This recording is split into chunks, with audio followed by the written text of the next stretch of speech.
你好，我是獨活男子 Leslie， 歡迎收看我的日本生活記錄影片。大阪是日本第2大城市，也是京都的好鄰居，是很多人在關西旅遊中一定會安排在同一段行程的2位主角。而我的頻道中卻從沒出現過這個重要的城市。這一集影片不但是第一次分享大阪的旅遊體驗，也會從不一樣的角度找到另類的旅行節奏。當大家都認為遊走在大阪城、心齋橋或是通天閣、環球影城是最經典的大阪旅遊路線，我卻想換個方式，從參與者變成旁觀者，用抽離的視角，短暫跳脫日常的角色，走到高處，找到新的方式看待世界。如果你也正在計劃關西旅遊，如果你對經典的大阪景點已經太過熟悉，那就跟着我的腳步，一起走到4個高點，從空中重新感受大阪的魅力吧。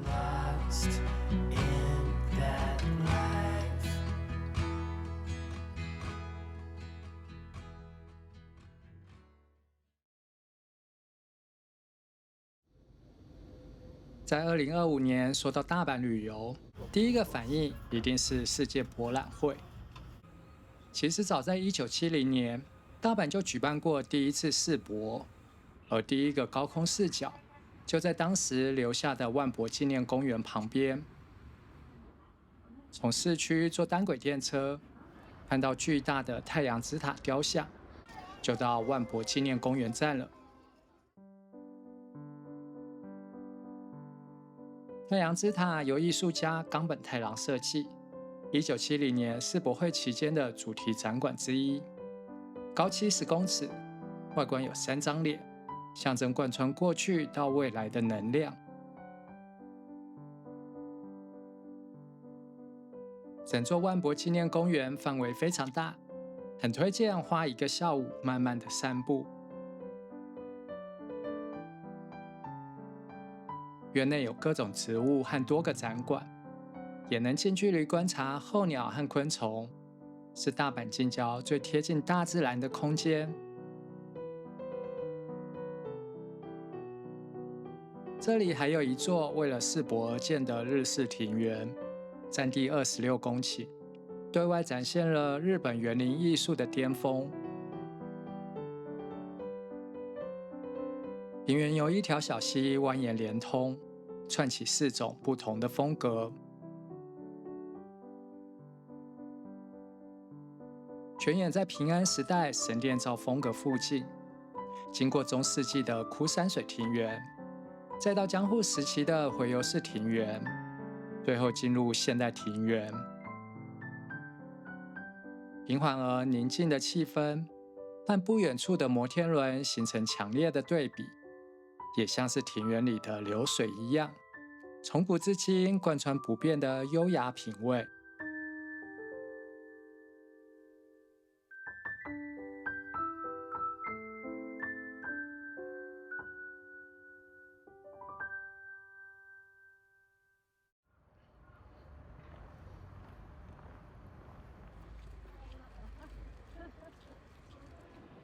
公園入口另一邊是拉拉破，這裡有座日本最高的摩天輪，高123公尺，2016年完工，紀念萬博45週年。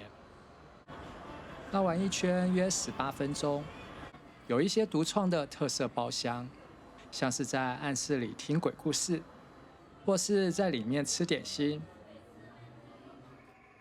這天我和朋友在公園巧遇，因為有人陪伴，所以我就大膽地選了腳底是透明玻璃的包廂。We'll go to the park, laugh away the blues. People will stare, asking have they lost their minds. And when it gets dark, we'll play our favorite tune. Heart and soul dance under the moon. When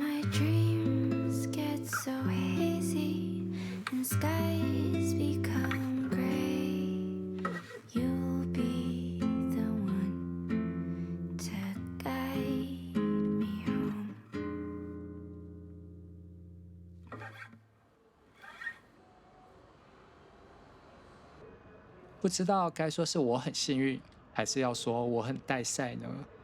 在我們坐完摩天輪幾天後，這裡就被打雷擊中了。是幸運的逃過一劫，還是因為帶賽而招來不幸，已經找不到原因了？就請大家等待官網公布恢復營業的時間，再來好好欣賞這裡的高空美景吧。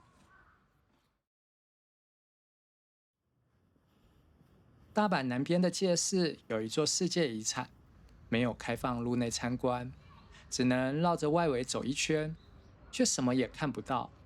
這裡就是仁德天皇陵古墳。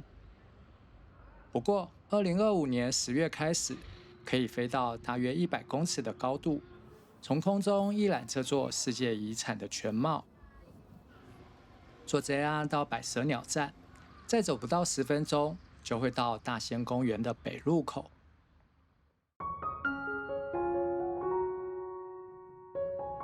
公園面積將近40公頃。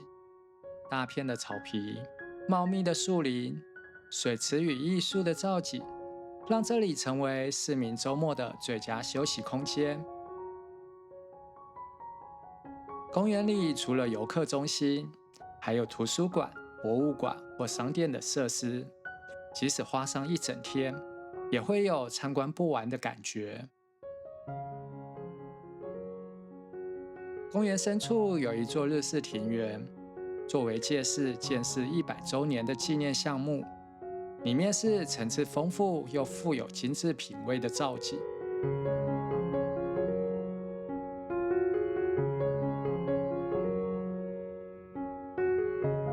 入口附近是一棟樹木屋風格的新電造建築，正在展示季節花卉，同時也是文化聚會的場所。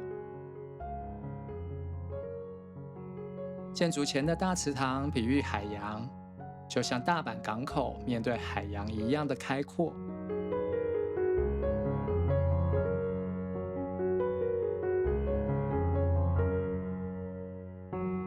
參訪的時間是11月中，庭園裡的楓葉讓人印象深刻。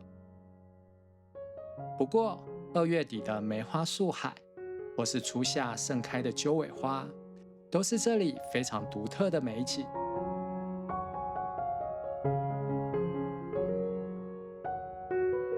走到建築對岸，小橋流水和植栽，背後樹立古典和現代建築，跨越時空卻又十分的和諧。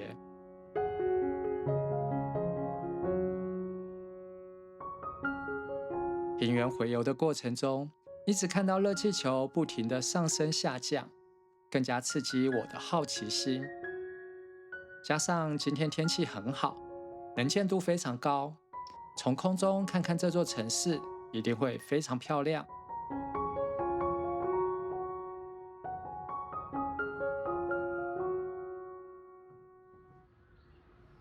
由於是臨時起意來搭乘熱氣球，前面花了1個小時在排隊。不過近距離看着頭頂的熱氣球，更加期待空中的視野了。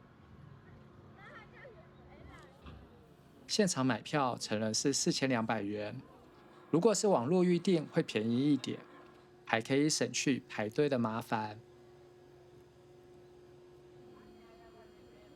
可以帶着手機上去拍攝，但行李、單眼相機或望遠鏡就要寄存在地面的行李櫃。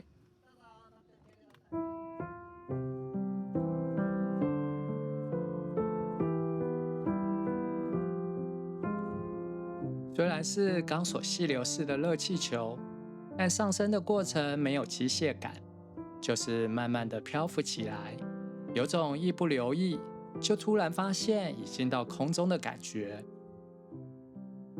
上升到100公尺的高度，更像是飛起來看歷史的感受。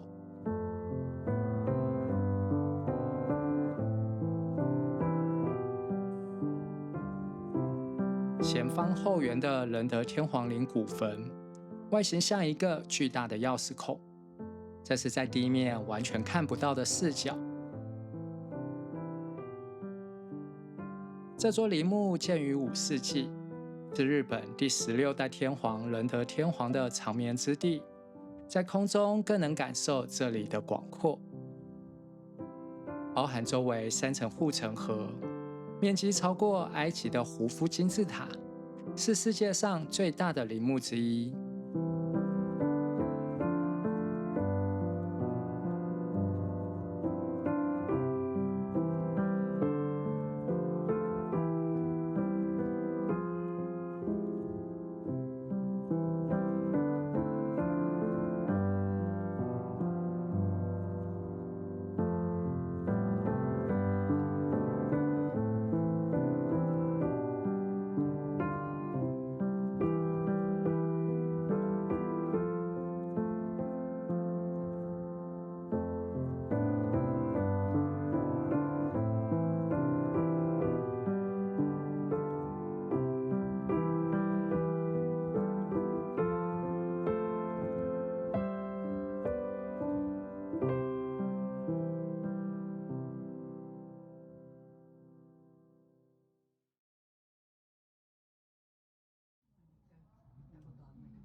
說到大阪的高處視角，一定少不了日本第2、關西第1高樓的哈魯卡斯300。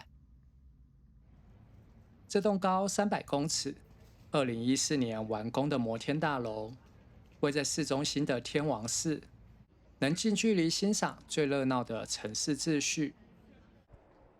先到16樓，再轉乘景觀台專用電梯，只要幾十秒就能直達60樓。電梯裡模擬飛機起飛的聲光效果，為頂樓的絕景視野拉開精彩的序幕。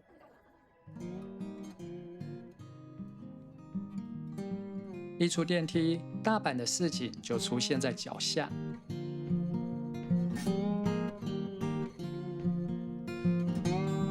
在大阪市區閒逛的時候，感覺街道並不是那麼有秩序。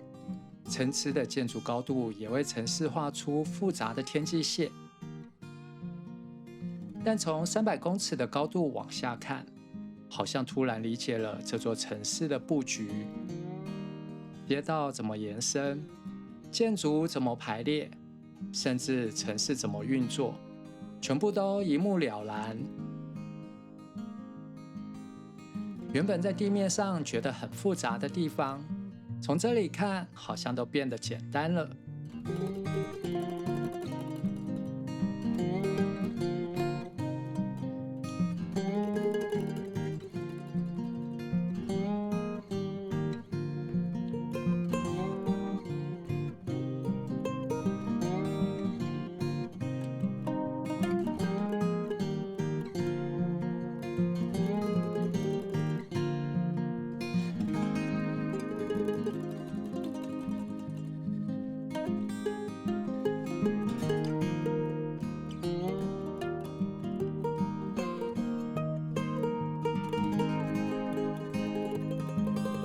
可以坐在58樓的窗邊用餐。本來以為這類景觀台的餐飲又貴又普通，但其實比我想象中還便宜，而且味道還不錯。一定要到59樓上個廁所，打開門板就是高空的絕佳視野，加上超乾淨的環境品質，真的會讓人很想一直坐在馬桶上。在哈魯卡斯300的景觀台上，世界觀會跟着被放大，拉遠的距離讓每一件事都有它應有的位置。忽然有個感悟，很多事情不是真的很難，只是我離太近了。這就是獨旅帶給我的重要意義，暫離原本的生活，雖然不一定能找到答案，卻能用全局的角度看得更清楚一點。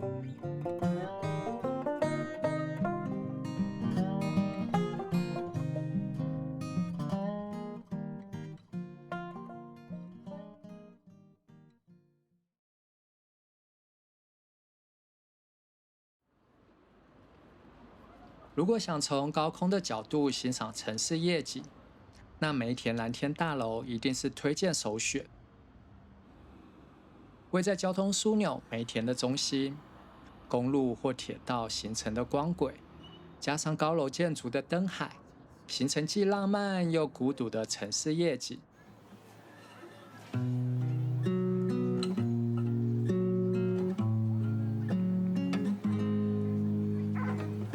梅田藍天大樓建於1993年，高度為173公尺，特色是雙塔的結構連接空中的圓形展望台。坐電梯先到35樓，再搭手扶梯到39樓。玻璃帷幕包覆向上爬升的線條，通往逃離現實的大門。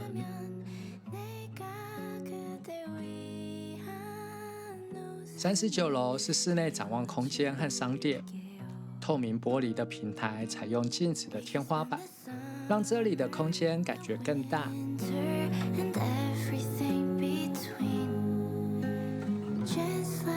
40樓是咖啡廳，窗邊的座位是約會的聖地。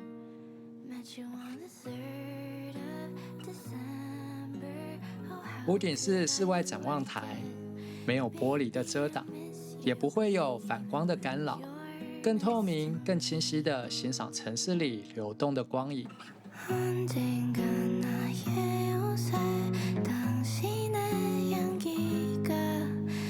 幾何化的城市像是電路板一樣的線條排列，層層堆疊的城市紋理少了白天的立體，卻多了夜晚燈火的浪漫。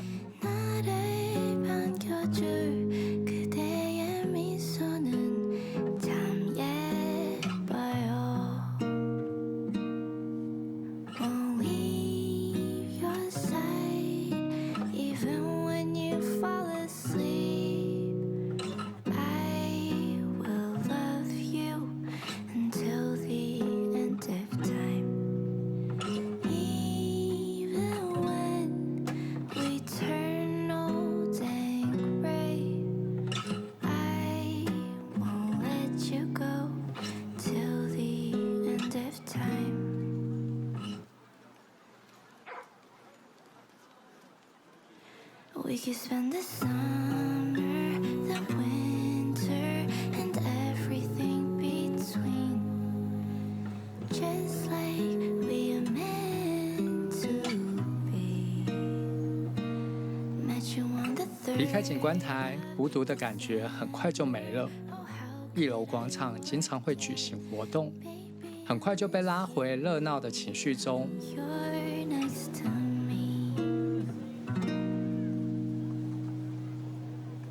孤獨、浪漫、自由，夜晚的大阪街道並不像是一天的結束，更像是另一段都市愛情故事的開篇。我其實沒那麼喜歡來大阪，因為大阪對我來說太都市了，千篇一律的鋼筋與玻璃帷幕，現代化的市景顯得過度完美。少了時間的沉澱，更多的是繁榮與快節奏的腳步，不是我喜歡的旅行氣氛。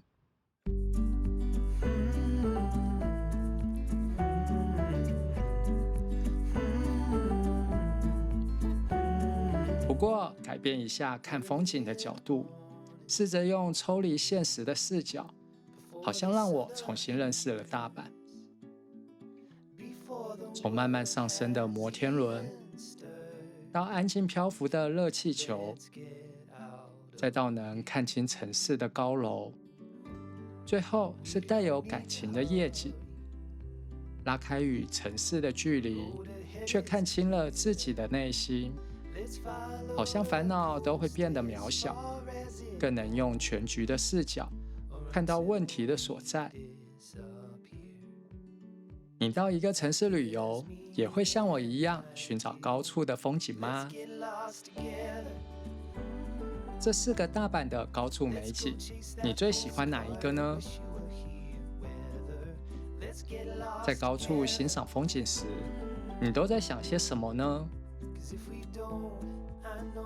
如果你也喜歡在旅行中改變看世界的角度，並在其中找到只屬於自己的樂趣，歡迎訂閱我的頻道，讓我們一起把旅行變得立體，找到更深層次的靈感。窗內路都落苦有了西谷內。There's a whole wide world about to unfurl, not so far from here. So let's get lost together. Let's go chase that postcard. Wish you were here with her. Let's get lost together.